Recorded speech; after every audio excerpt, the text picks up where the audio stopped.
तथा उसका वास्तविक लाभ प्राप्त करने के लिए पवित्र बाइबल में प्रमाण है कि प्रभु ने मनुष्य को अपना ही स्वरूप बनाया।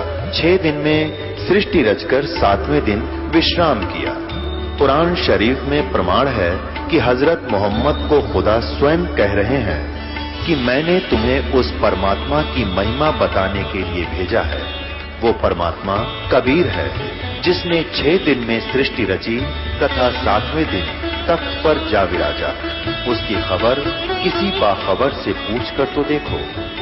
कृपया अवश्य सुनिए जगत गुरु तत्वदर्शी संत रामपाल जी महाराज के अमृत वचन। ये कुरान शरीफ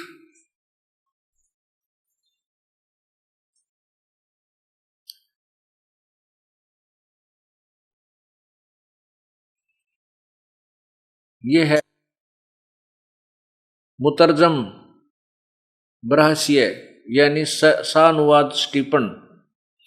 नीचे है नंद कुमार अवस्थी रूपांतरकार है इसका। और कहाँ से ये छपी है इसको देखिएगा, शेरवानी संस्करण।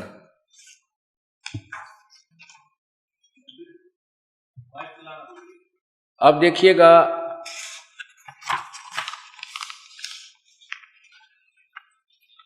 ये है जालिकम किताबु ला रैब फीही सला फीही। इसका अर्थ है कि यह वह इस्लामी किताब है जिसमें कोई संदेह की गुंजाइश नहीं है। नीचे देखिएगा कुरान शरीफ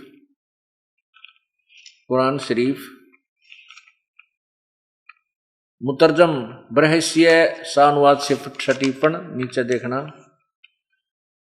शास्त्रीय अरबी पद्धति पर नागरी लिपि में। नीचे देखना शेरवानी संस्करण। और ये देखना मौसम बाग सीतापुर रोड लखनऊ से ये छपी है, प्रकाशित हुई है। इसकी सूरत फुरकानी ये पृष्ठ नंबर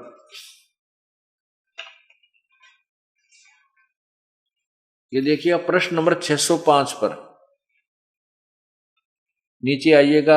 यह है सूरतुल फुरकानी 25। नीचे आइए, ये 52 नंबर आयत आपको दिखाते हैं।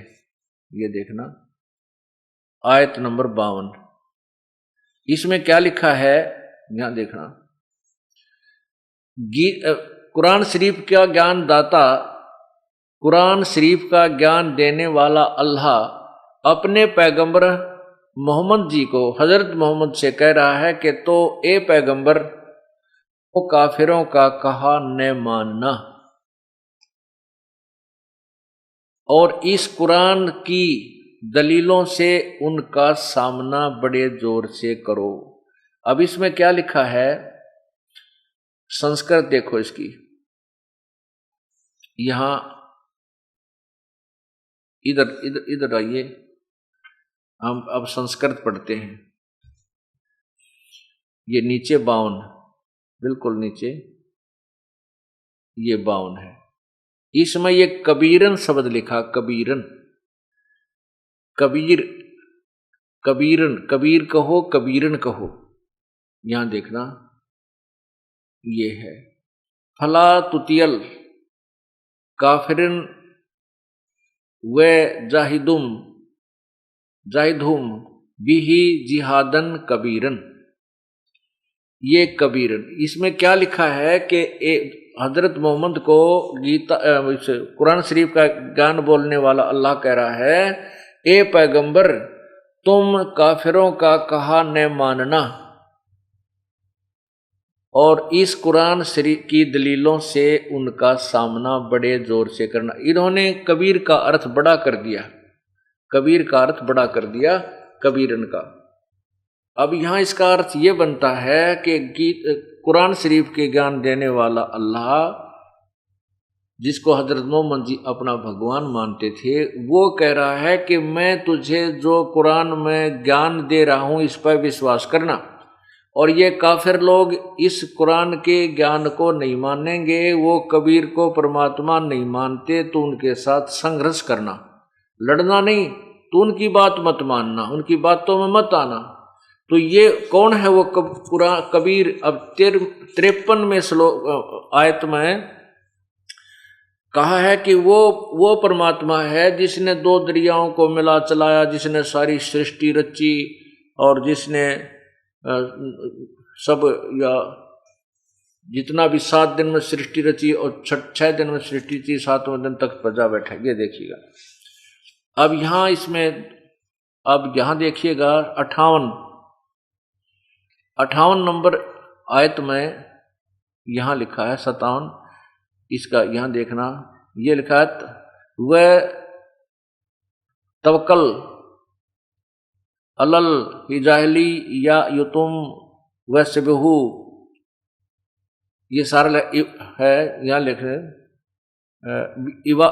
इवादी कबीरा। अब हम इतना तो हमें भी नहीं आती है अरबी, लेकिन हिंदी कर रखी है इन्होंने, उससे बहुत कुछ बात बन जाती। यहाँ इवादही, इबादत माने पूजा होती है, इवादही माने पूजा के योग्य, वो खबीरा, खबीरा कहो चाहे कबीरा कहो, उन्होंने वहाँ कबीरन का अर्थ भी बड़ा किया है। 58 नंबर आयत में खबीरा का अर्थ भी इन्होंने बड़ा किया। 59 में देखना, फिर ये देखना, ये है अरहमानु फसल बिही खबीरन, खबीरन का अर्थ भी बड़ा किया। खबीरा कहो, कबीरा कहो, कबीर कहो। तो यहां देखिएगा, अब हम इन ये 52 नंबर आयत की हिंदी आपने पढ़ी थी, अब 53 की पढ़ो। और वही है जिसने दो दरियाओं को मिला चलाया, एक का पानी मीठा प्यास बुझाने वाला और एक का खारी कड़वा, और दोनों में एक आड़ और मजबूत रोक बना दी। और वही है वो कबीर नामक अल्लाह, वही है जिसने पानी की बूंद से आदमी को पैदा किया, फिर उसको साहिबे नसब यानी किसी का बेटा या बेटी, और ससुर वाला यानी किसी का दामाद बहू बनाया। और तुम्हारा परवरदिगार हर चीज का करने पर शक्तिमान है। अब देखो, गीता कुरान शरीफ का ज्ञान देने वाला अल्लाह कह रहा है कि वो परमात्मा तेरा जो भगवान है वो सर्वशक्तिमान, वो कबीर नामक भगवान है। आगे लिखा है कि और अल्लाह के सिवा ये काफिर जो हैं, ये काफिर अल्लाह के सिवा ऐसों को पूजते हैं जो न उनको नफा पहुंचा सकते हैं और न उनको नुकसान पहुंचा सकते हैं। अब 55 में क्या कहा? और काफिर तो अपने परवरदिगार से पीठ दिए हुए हैं, मुंह मोड़े हैं, अर्थात वो आन उपासना करते हैं, अन्य देवी देवताओं की पूजा करते हैं। और वे ए पैगंबर, हमने तुमको खुशखबरी सुनाने और सिर्फ अजब से डराने के लिए भेजा है। आगे देखो, इन लोगों से कहो कि मैं तुमसे इस अल्लाह के हुक्म पर कुछ मजदूरी नहीं मांगता हूं। हाँ, जो चाहे अपने परवरदिगार तक पहुंचने की राह इख्तियार कर ले। अब 57 में, अब 58 में क्या लिखा है? कहा कि ए पैगंबर, वो कबीर खबीरा जो शब्द लिखा है उसका अर्थ देखना।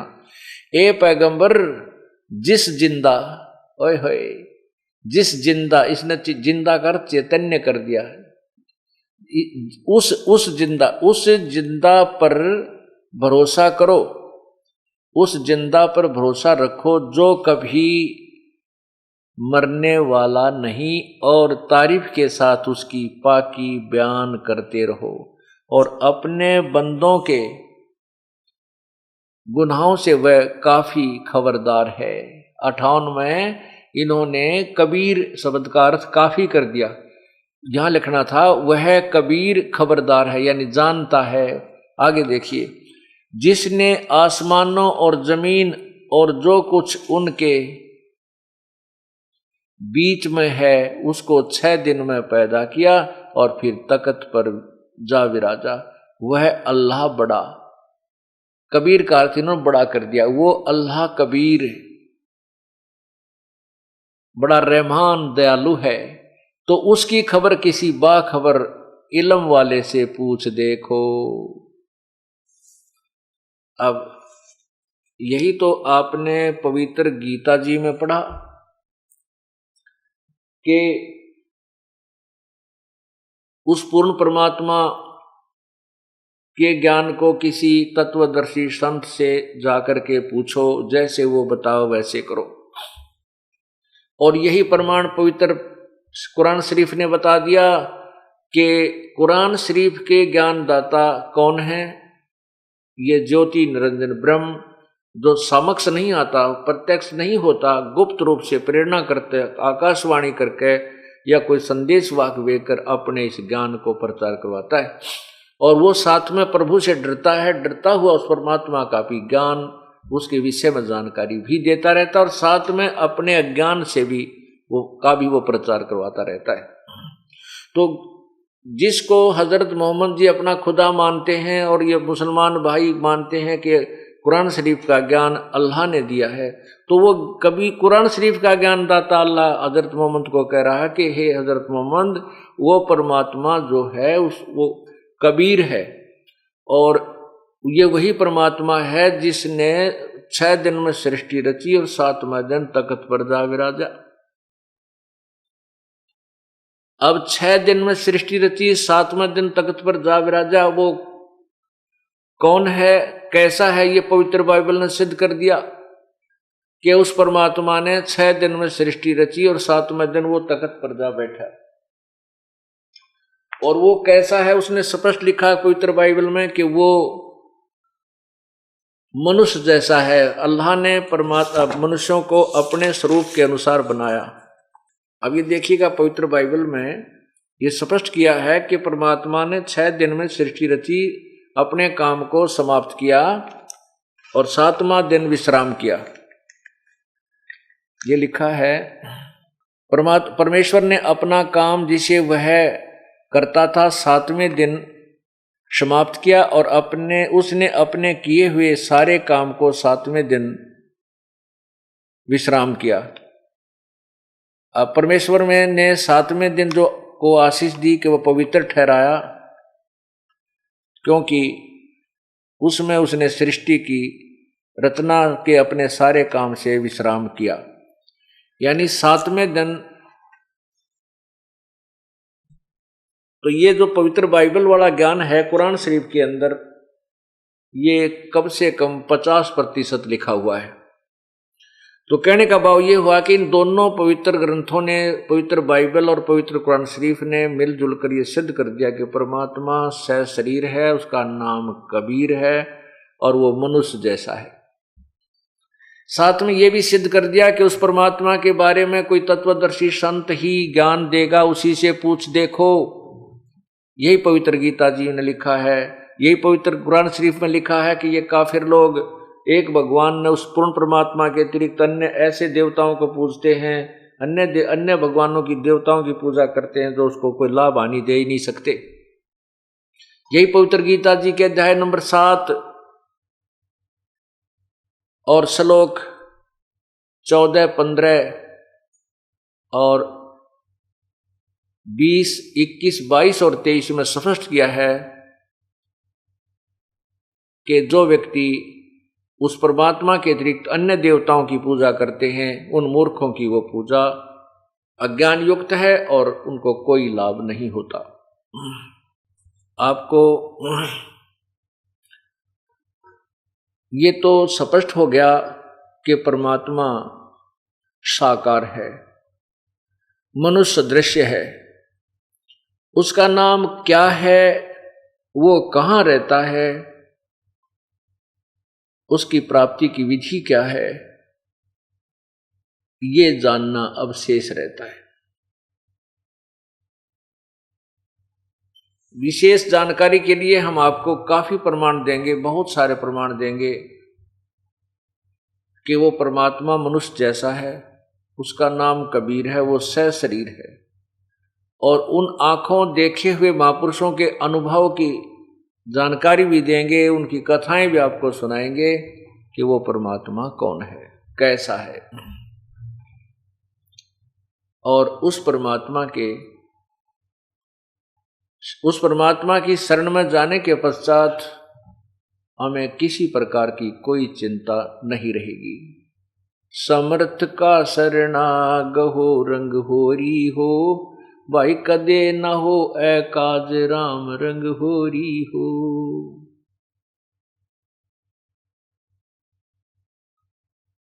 अब उस परमात्मा की महिमा, उसकी जानकारी पूर्ण परमात्मा की प्रारंभ की जाएगी।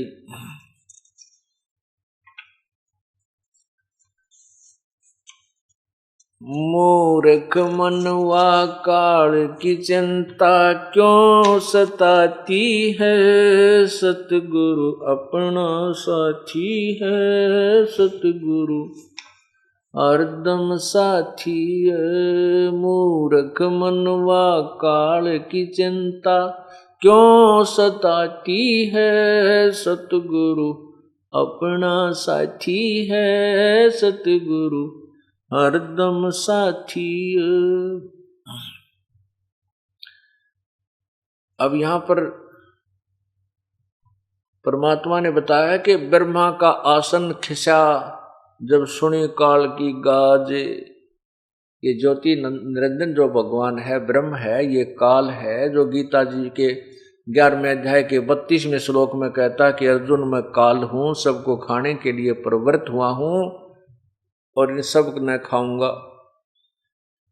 वो काल जो है वो ब्रह्मा विष्णु महेश का पिता है और उसको श्राप लगा हुआ है, उसको एक बीमारी लगी है कि 1 लाख मानव शरीरधारी प्राणियों को नियत खाएगा। और जो परमात्मा कबीर जी की शरण में आ गया तो उसकी रेंज से बाहर हो जाएंगे, वो उसकी पहुंच से बाहर हो जाते हैं, उनको वो कुछ परेशानी पैदा नहीं कर सकता।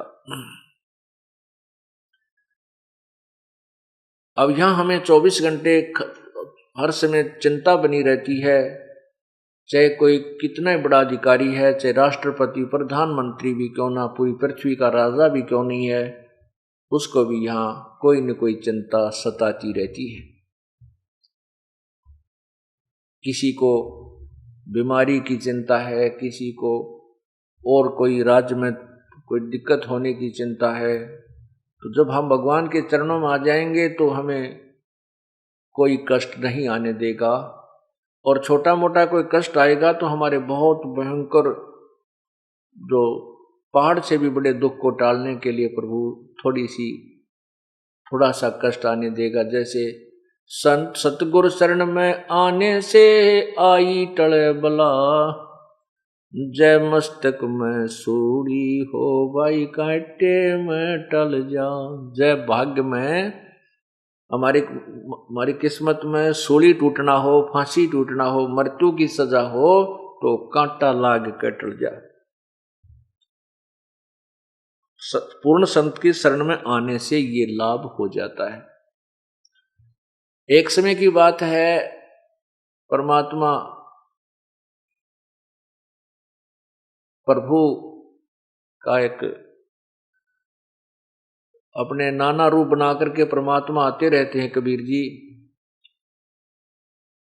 और संतों को संत रूप में अपनी भूमिका करते रहते हैं। एक समय की बात है कि गांव के बाहर एक संत रहता था, और उसने वहां पर एक आश्रम बना रखा था छोटा सा। तो उस आश्रम में वो कुछ महीने रुकता था, फिर दूसरे आश्रम में चला जाता था, फिर तीसरे आश्रम में चला जाता था, चौथे में चला जाता था, और एक आश्रम में वो महीना 20 दिन 2 महीने डटा करता था, रुकता था। साथ में उसके 2-4 शिष्य होते थे। तो गांव वालों ने, जो उनके शिष्य थे, उन्होंने उस संत की सेवा के दिन बांट रखे थे। एक दिन वो परिवार उनको पूरे दिन का भोजन कराएगा, एक दिन वो कराएगा, उन्होंने पहले से ही निर्धारित कर रखे थे। तो इसी प्रोसीजर के अंतर्गत, इसी रूटीन में ये सब काम चल रहा था। एक दिन एक बहन जो संत की शिष्या थी, उसकी बारी आ गई खाना खिलाने की, और परमात्मा की कृपा होनी हुई, उसका दूध फट गया। दूध फट गया तो उस बहन ने सोचा आज तो बात बिगड़ेगी, जय गुरु जी के लिए खीर नहीं बनाई तय, एक मुश्किल से तो 1 महीने में नंबर आया है और आज खीर ना बनी तो बात बिगड़ जाएगी। वो एक पड़ोसन के घर गई, जाके बैठ गई। पहले कोई वस्तु मांगने से पहले शिष्टाचार के नाते कुशल मंगल पूछी जाती है। उस सत्संग में जाने वाली बहन ने, जो नए सत्संग में जाने वाली बहन थी, उसके घर में जाके कहा कि बहन कुशल तो है। उस बहन ने कहा कि बहन के कुशल बताऊं, आपको सब पता है, छोटा सा बेटा था मेरा, छोटा सा बालक था लड़का, उसी समय पति की मृत्यु हो गई थी।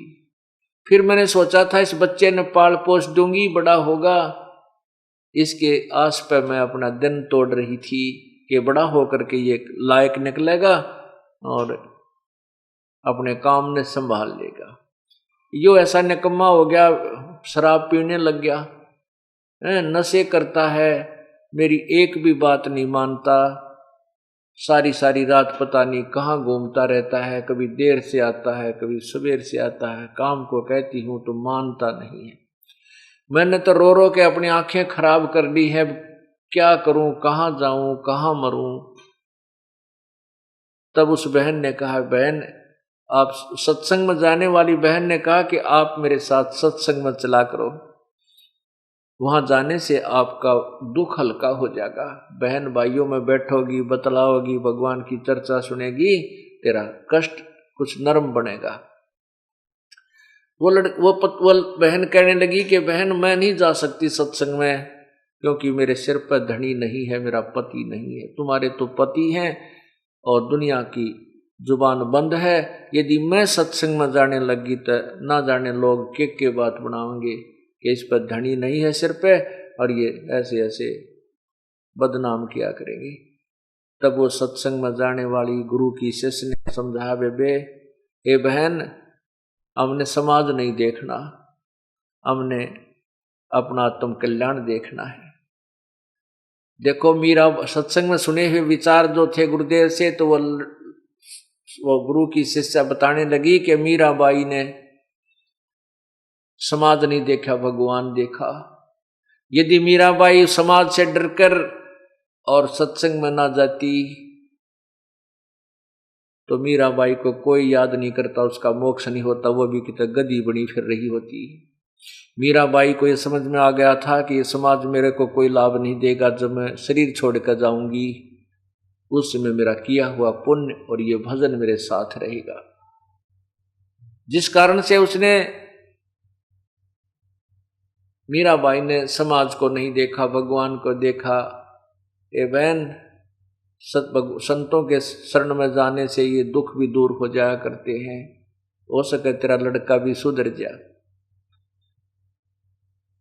अब उस बहन की ये बात सुनकर कहने लगी, बहन गुरु शिष्या, जो गुरु की शिष्या थी उसकी बात सुनकर वो अनुपदेशी जो उपदेश नहीं ले रही थी, वो कहने लगी, बहन मेरे बस की बात नहीं सत्संग में जाने की।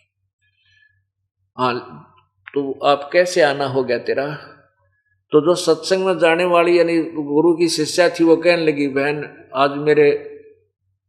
आज मैंने गुरुदेव का भोजन देना था, मेरा सेवा का नंबर है और हमारा दूध फट गया, आपके घर ताजी ब्याई गाय है, मुझे दूध दे दे और चाहे उधारा दे चाहे मोल दे दे।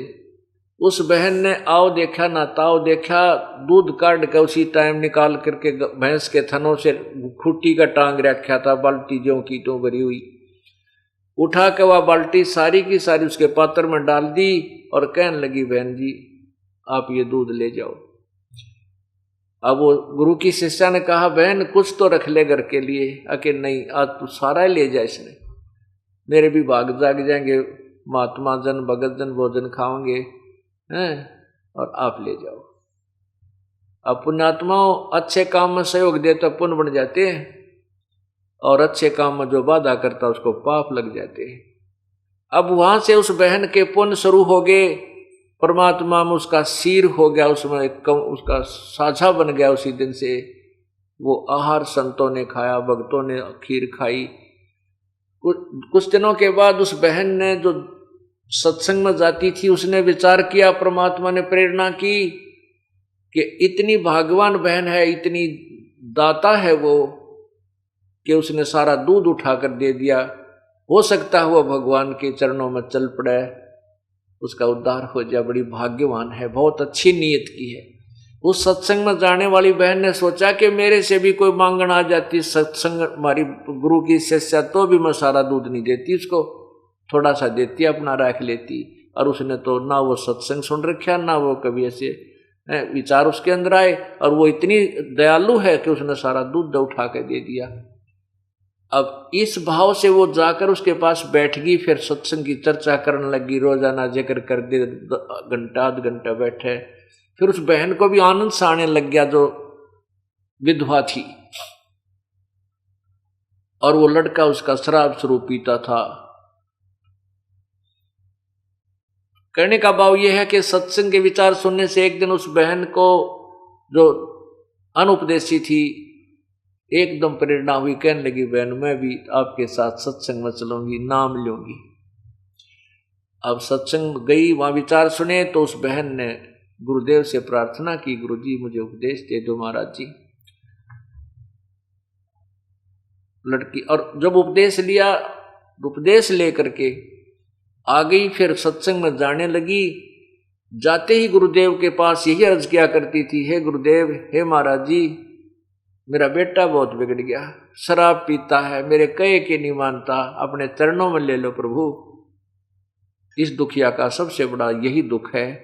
बचपन में पति मर गया, जो छोटा सा बालक था जो पति मर गया, मैंने शादी भी इसलिए नहीं कराई कि इस बालक में दुख हो जाएगा, और आज इस बच्चे ने मुझे इतना दुखी कर दिया, मुझे कहीं ठिकाना नहीं है, कहती हूं तो मानता नहीं है।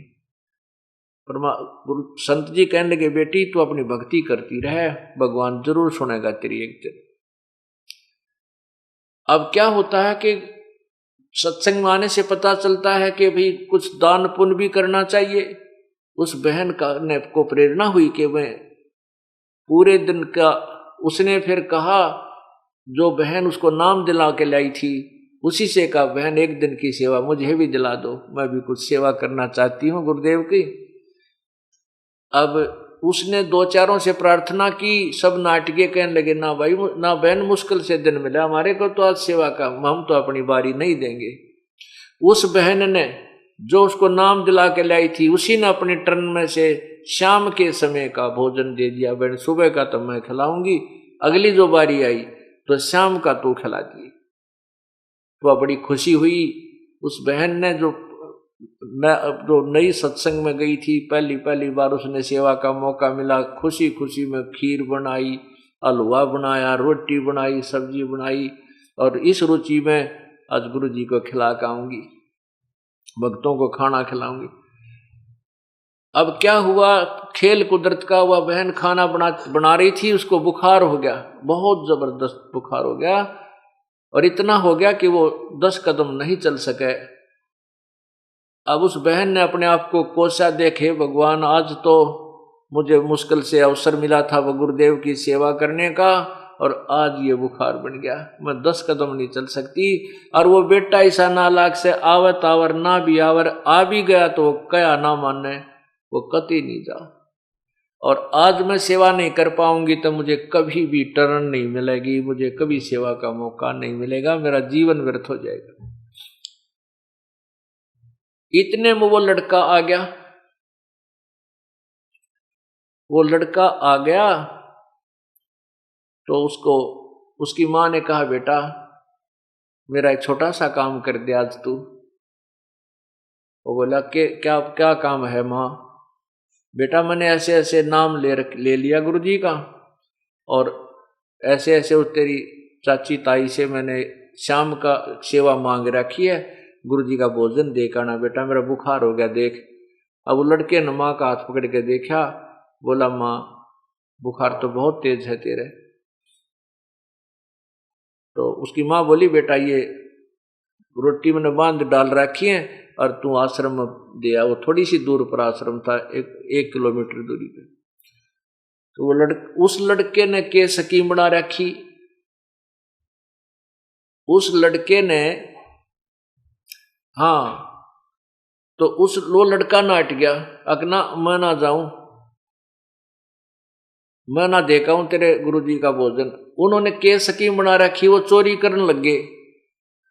और उन्होंने उस अपने साथियों से मिलकर उस बहन के लड़के ने और अन्य साथियों ने सलाह बना रखी कि रात्रि के समय राजा के महल में चोरी करांगे।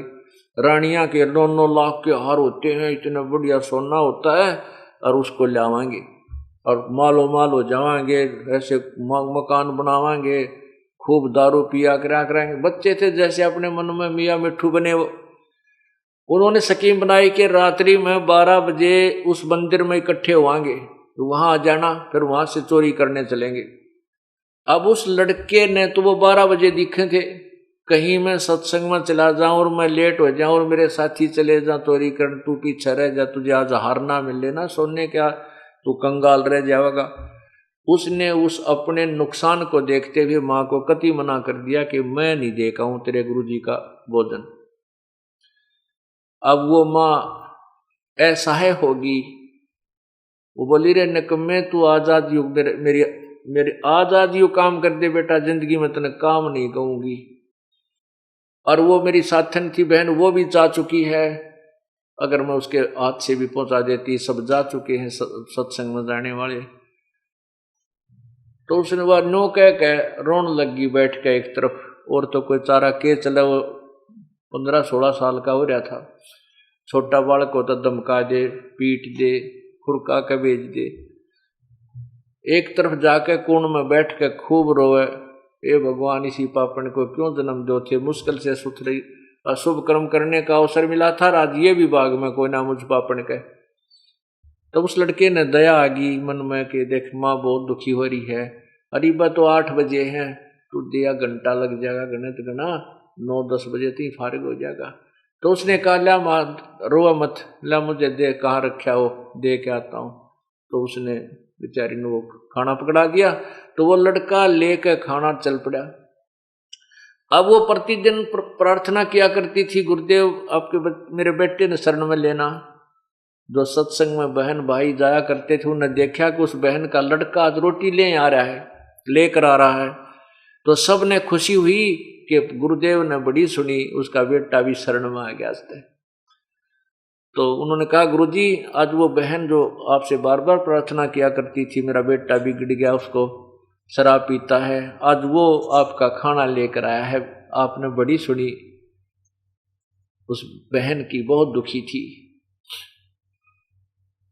उस लड़के ने कहा कि गुरुजी कहाँ है, महाराज जी कहाँ है। उन्हें सत्संग गए हुए भक्तों ने कहा भाई महाराज जी स्नान करने गए हैं, अभी आ जाते हैं।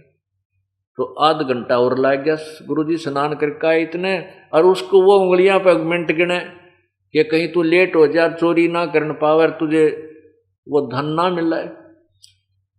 महाराज जी आए, आसन ला रखा था खाना खाने के लिए, वहां वो खाना उन भक्तों ने खोल कर गुरुदेव के सामने रख दिया। तो गुरुदेव ने कहा बेटा आ जा, तो मेरे निकट बैठ जा। बताने लगा बेटा बीड़ी शराब तम्बाकू नहीं पीनी चाहिए, मनुष्य जीवन ऐसे नहीं मिलता, इसमें परमात्मा का नाम लेना चाहिए बेटा। महात्मा ने सोची तो नहीं थी कि वह माई बहुत दुखी रहे बेचारी, मेरे बच्चे ने समझा दो 2 मिनट इसकी बात समझ में आ जाओ, यू नाम में ले ले। लेकिन वो लड़का ने बोला बाबा जी रोटी खा जल्दी, मैंने देर हो है, शिक्षा की जरूरत नहीं मुझे तेरी की, मेरी माँ बीमार होगी इसलिए मैं खाना लेकर आ गया, न मैं ना हूँ वो तुम्हारे पास।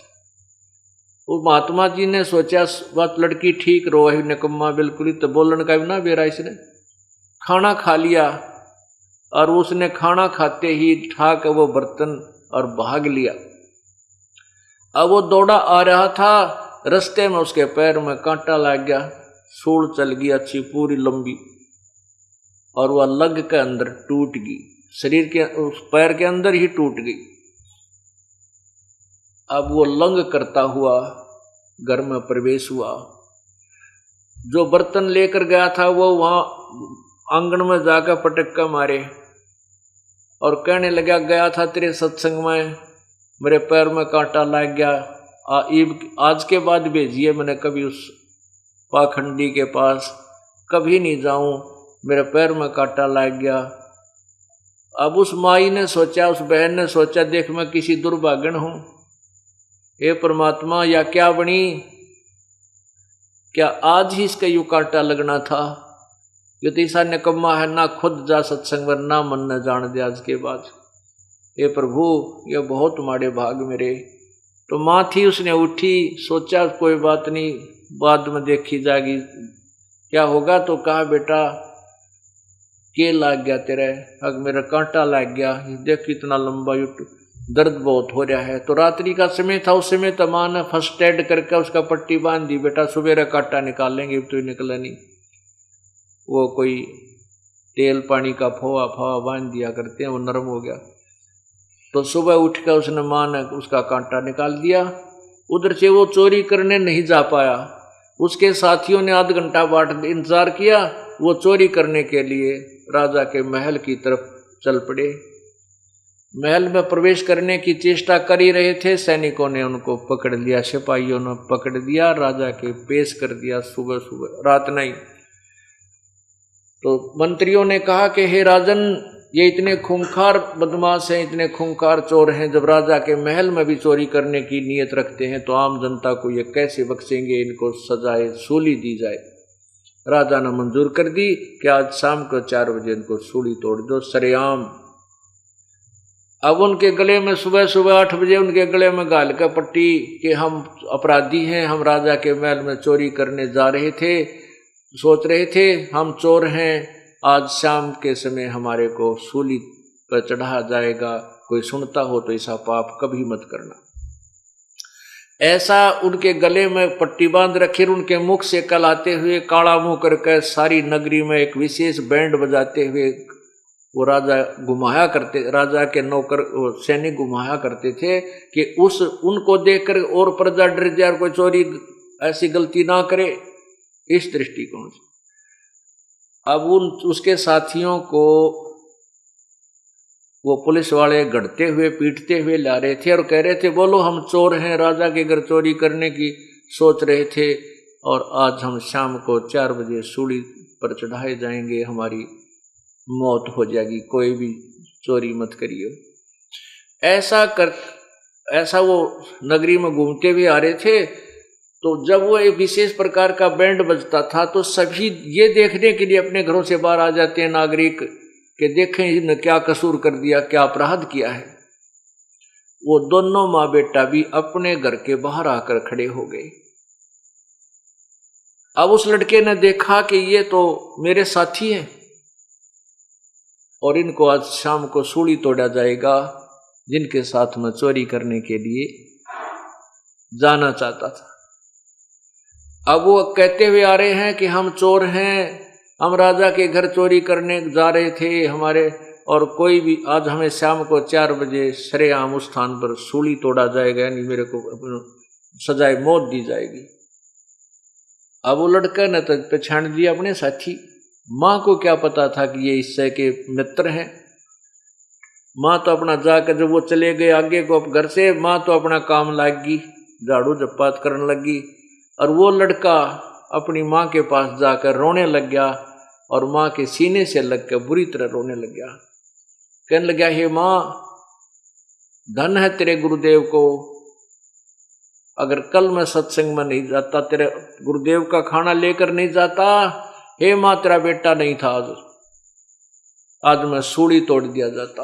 अब माँ नौकर निकम्मे, क्यों सूली तोड़ दिया जाता, तू क्यों डर गया इतना, मेरा बेटा कोई चोर थोड़ा ही है। माँ ने ये नहीं मालूम था कि चोरी करता, इतना जरूर पता था कि ये शराब स्वरूप तो पी लेता है।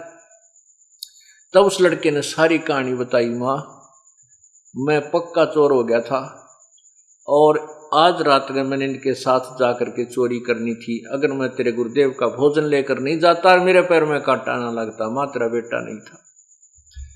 अब उस समय उस बालक ने सारी याद आवा है कि मैं मर जाता, माँ तेरा क्या होता, आप कैसे जीती। यानी इस तरह के विचार उस परमात्मा की कृपा से उस अनाड़ी बालक में मालिक ने वो सोशल सिद्धर करके उस बालक को सीधा कर दिया और फिर माँ के साथ जाकर उसने गुरुदेव से उपदेश लिया, अपना जीवन कल्याण कराया।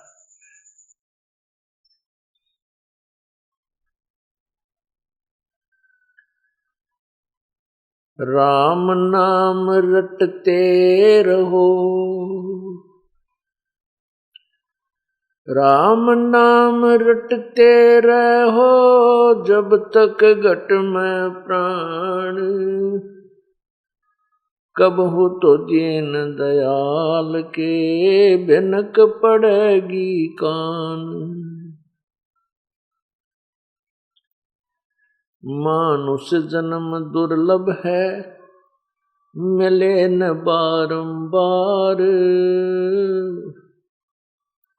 तरवर से पत्ता टूट गिरे वो बहुर न लगता डार।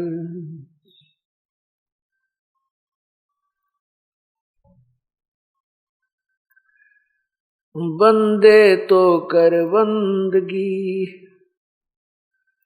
जय चावे दीदार, अवसर मानुष जन्म का, ये मिले न बारंबार। मानुष जन्म पाके, जो नहीं रटे हरि नाम, जैसे कुआं जल बिना, बनवाया क्या काम।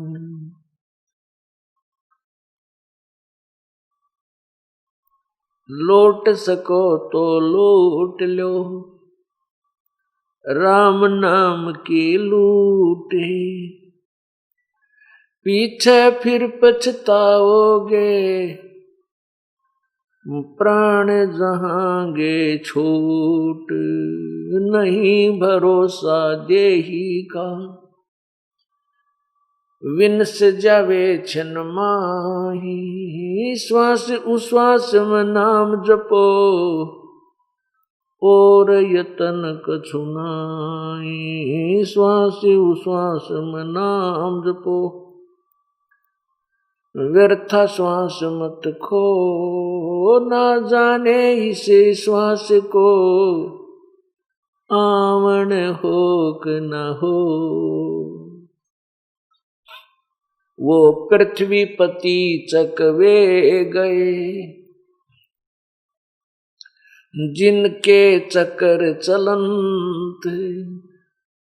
रावण सरीखे कौन गिने,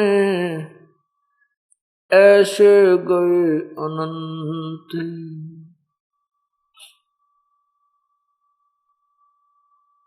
कबीर सब जग निर्धना, धनवंता ना कोई। धनवंता सो जानियो, जप राम नाम धन होवे।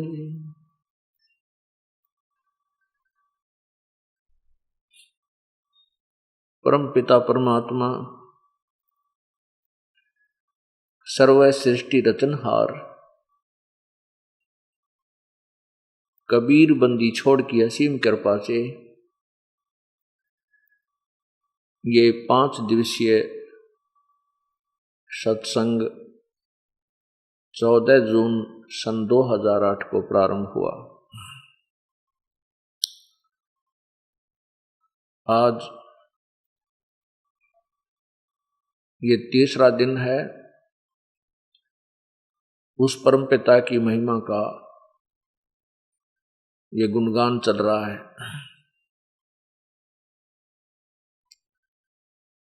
सत्संग के अंदर ये याद दिलाया जाता है कि हे प्राणी, ये मनुष्य शरीर आपको परमात्मा प्राप्ति के लिए ही प्राप्त हुआ है। यदि हम मनुष्य शरीर पाकर के शुभ कर्म नहीं करते, परमात्मा को याद नहीं करते, प्रभु की भक्ति शास्त्र विधि अनुसार नहीं करते, तो मनुष्य जीवन में और अन्य प्राणियों के जीवन में कोई अंतर नहीं है।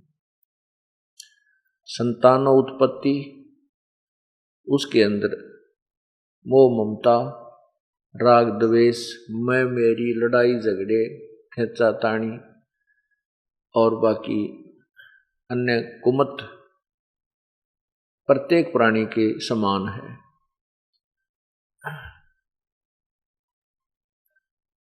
परमात्मा ने मनुष्य शरीर एक ड्रेस दी है, एक पोशाक है। ये अन्य प्राणियों से भिन्न है। जैसे विद्यार्थी विद्यालय में जाता है,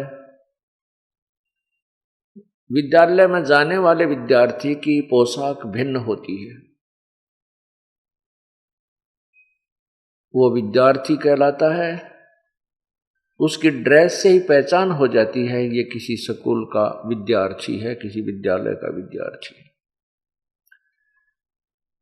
और जो विद्यार्थी विद्यालय में जाता है उसको विद्यालय में प्रवेश प्राप्त है, और वो स्कूल में विद्यालय में ना जाकर के इधर उधर भटकता रहता है, वो बच्चा अपने उद्देश्य से वंचित रह जाता है, वो अशिक्षित रह जाता है, फिर उसको विद्या का लाभ नहीं प्राप्त होता।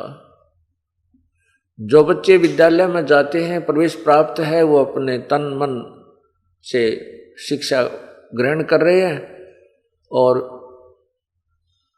अध्यापक के द्वारा बताया गया होम टास्क, स्कूल टास्क सारा कर रहे हैं,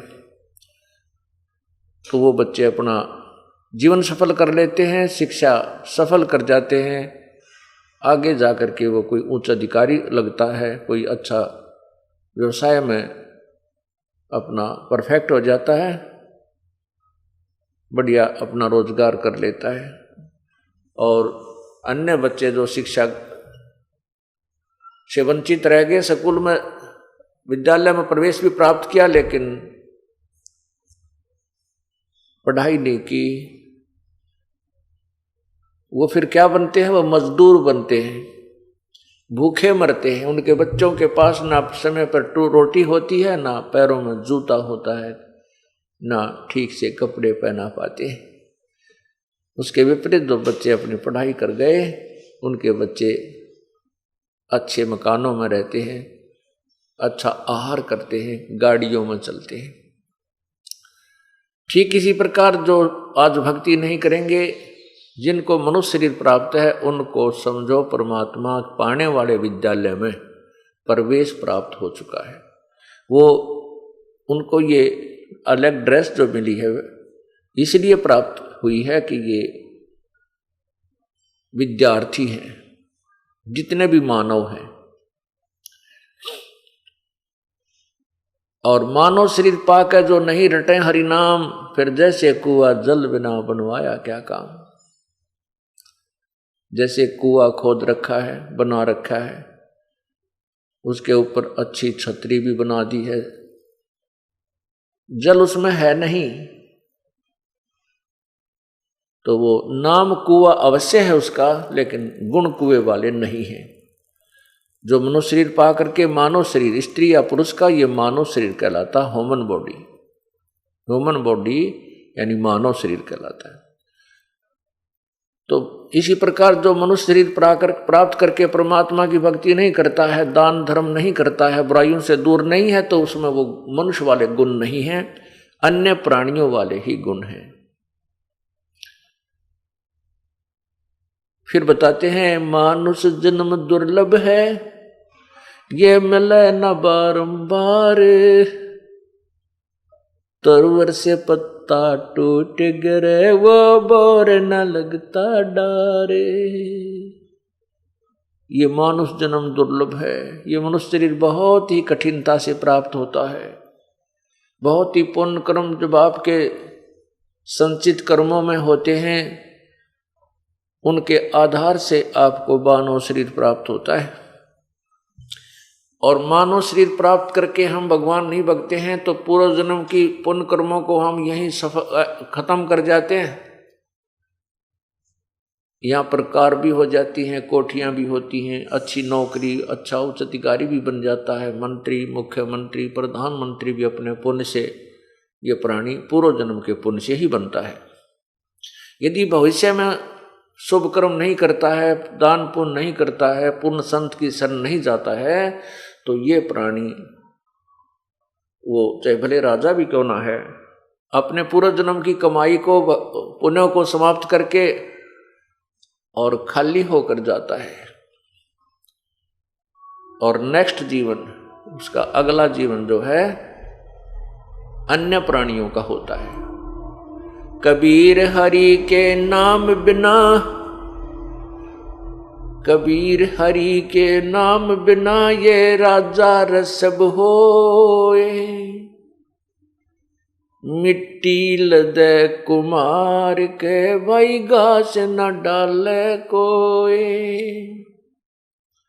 क्या बनेगी उस राजा के साथ जो परमात्मा की भक्ति नहीं करता? वो कहते हैं अगले जन्म में गधा बनेगा।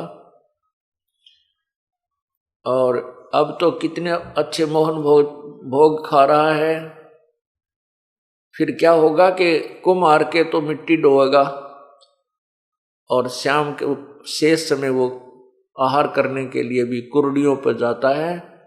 कुम्हार के घर पर तो उसको आहार भी नहीं मिलेगा।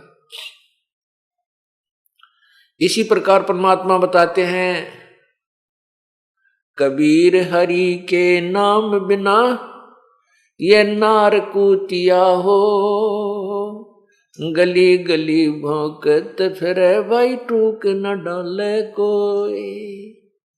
परमात्मा कहते हैं कि जो बहन बेटियां मनुष्यरीत पाकर परमात्मा को याद नहीं करती हैं, वो अगले जन्म में कूतिया बनेगी और फिर गली गली भौंकत फिरे, टूक न डाले कोई। क्या बुरा हाल होगा इस प्राणी का। परमात्मा ने अपने बच्चों को सावधान करने के लिए नाना प्रकार की वाणी बोली है, नाना प्रकार के वचन कहे हैं कि ना जाने किस प्राणी के कौन सी चोट लाग जाए और वो जाग जा। जाग जाने के बाद फिर वो अपने रास्ते पर चल पड़ता है। क्या बताते हैं, बीबी पड़दे रहे थी वो डोडी लगे थी बारे, अब गात उघाड़े फिरती हैं वो बन कुतिया बाजारी। वो पर्दे की सुंदरी सुनो संदेशा मोरे, गात उघाड़े फिरती हैं वो करें सरायों सोरे। नक बेसर नक पे बनी पैर थी हार हमेल,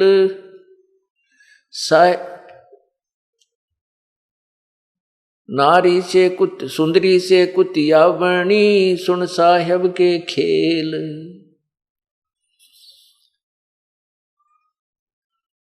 कितनी मार्मिक बात बताई है।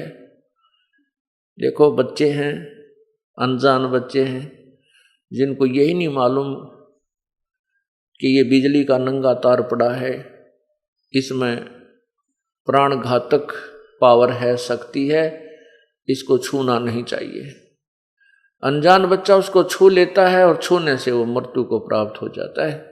जब वो बच्चा समझदार हो जाता है, बड़ा होता है, उसको बताया जाता है कि इसमें बिजली है, तो उसका माइंड, उसका दिमाग उस बात को, मस्तिष्क स्वीकार करता है और फिर वो बच्चे को ज्ञान हो जाने से डरता है। उस बिजली के नंगे तार को स्वयं भी हाथ नहीं लगाता, दूसरों को भी सावधान कर देता है कि देखो ये नंगा तार पड़ा है, दूर हो जाओ, दूर हो जाओ। और जब वो बच्चा था, उसको ज्ञान नहीं था, अनजान था, अबोध था, उसको स्वयं ही पकड़ लेता है। ठीक इसी प्रकार जब तक हम सत्संग में नहीं आते, हम अबोध बच्चे हैं, चाहे बहन है चाहे भाई हैं। और सत्संग में आने से हमें पता चलता है कि जो क्रियाएं हम कर रहे हैं केवल यही बहुत नहीं है। कौन सी क्रियाएं हम कर रहे हैं? संतान उत्पत्ति, उनकी परवरिश और अपना रोजगार के लिए जो धंधा, ये तो करना ही है, लेकिन इतना ही पर्याप्त नहीं है। इसके साथ साथ हमने परमात्मा को याद अवश्य करना चाहिए था। उसकी याद ना करने से ये सारा का ये जो आपका है ये अन्य प्राणियों जैसा ही बताया। तो सत्संग में आने से ये ज्ञान होता है, फिर डर लगता है। कहते हैं भय बिन भक्ति नहीं हो। अब हमें भय होगा कि कहीं हम पशु ना बन जावें, पक्षी ना बन जावें, कुत्ते और कुतिया ना बन जावें। अब क्या बताते हैं कि वो पर्दे की सुंदरी, सुनो संदेशा मोर, मेरा एक संदेश सुनो। परमात्मा स्वयं बता रहे हैं कि जो लड़कियां, जो बहन बेटियां रानियां थी, पर्दे में रहा करती थी, बाहर भी नहीं आने देते थे उनको इतने अच्छी सुविधाएं थी, और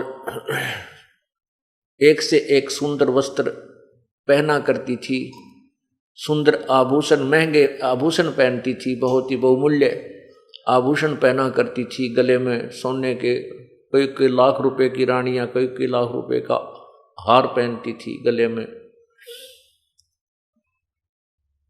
वो तो कोई बात नहीं, परमात्मा ने आपको जैसी सुविधा दी है वो आपके पूर्व जन्म के पुण्य हैं, उनको प्राप्त कीजिए, परंतु परमात्मा को याद अवश्य कीजिए। सिर्फ इतनी सी बात बताना चाहते हैं संतजन के जो क्रिया तुम कर रहे हो इसमें एक सब्जेक्ट और ऐड कर लो, और कुछ भी बात नहीं है। हाँ, बुराई तो त्यागनी पड़ेगी, बुराई तो मनुष्य जीवन में करनी ना चाहिए। बीड़ी, शराब, मांस, तम्बाकू, चोरी, जारी, ठगी, बकवाद, ये तो मनुष्य से अलग जो कैटेगरी बनाई जाती हैं, जो जिनको राक्षस कहते हैं, उन्हीं वो करते हैं। ये अच्छा काम मनुष्य या बुरा काम मनुष्य नहीं करते हैं।